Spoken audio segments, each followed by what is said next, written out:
नमस्कार, आप सभी का स्वागत है एनएस लाइव न्यूज चैनल में। मैं राधा देवी ले चलती हूँ कुछ खास खबरों की ओर। गुजरात प्रदेश के बड़ोदरा जिले के सिनोर तालुका में हम सभी को सरदार पटेल के नक्शे कदम पर चलने की कोशिश करनी चाहिए। केंद्रीय मंत्री C.R.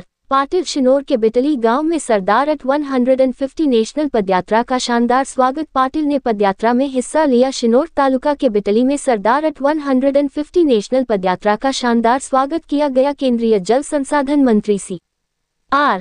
पाटिल ने हिस्सा लिया। पाटिल ने सरदार वल्लभ भाई पटेल के योगदान की तारीफ करते हुए कहा कि अगर एक भारत के विचार को साकार करने वाले का गौरव किसी एक व्यक्ति को देना है तो वह सरदार वल्लभ भाई पटेल को देना होगा। उन्होंने औजारों की मदद से 562 रियासतों को एक करके एक भारत के विचार को साकार किया। जब महात्मा गांधी आजादी और एक भारत के लिए सत्याग्रह कर रहे थे तो ये सरदार वल्लभ भाई पटेल ही थे जिन्होंने सही मायने में उनके प्रयासों को जमीन पर उतारा।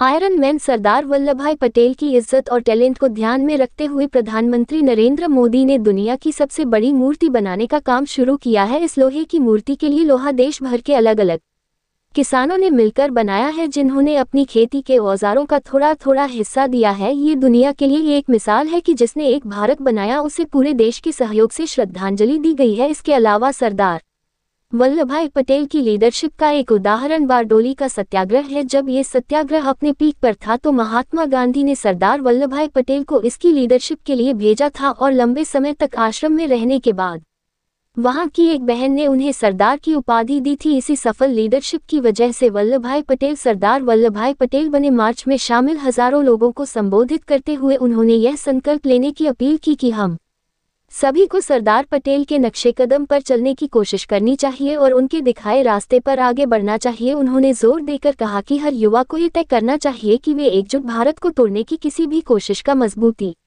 से सामना करने के लिए तैयार रहेंगे। दुनिया को यह मैसेज जाना चाहिए कि हम लौह पुरुष के वारिस हैं और हम में उन लोगों को जवाब देने की ताकत है जो हमसे उम्मीद करते हैं। उन्होंने भरोसा जताया कि हमें इस फैसले के साथ आगे बढ़ना चाहिए कि हम सरदार वल्लभ भाई पटेल के सपने एकजुट भारत की एकता को बनाए रखने के लिए खुद को कुर्बान करने के लिए तैयार रहेंगे। उन्होंने अपील की। इस समय राज्य मंत्री नरेश भाई पटेल, MP मनसुख भाई वसावा और जशु भाई राठवा, MLA अक्षय भाई पटेल और दूसरे गाँव वाले मौजूद थे। रिपोर्टिंग से संपादक विंध्याचल ओझा, जिला विशेष रिपोर्टर कुलदीप तिवारी।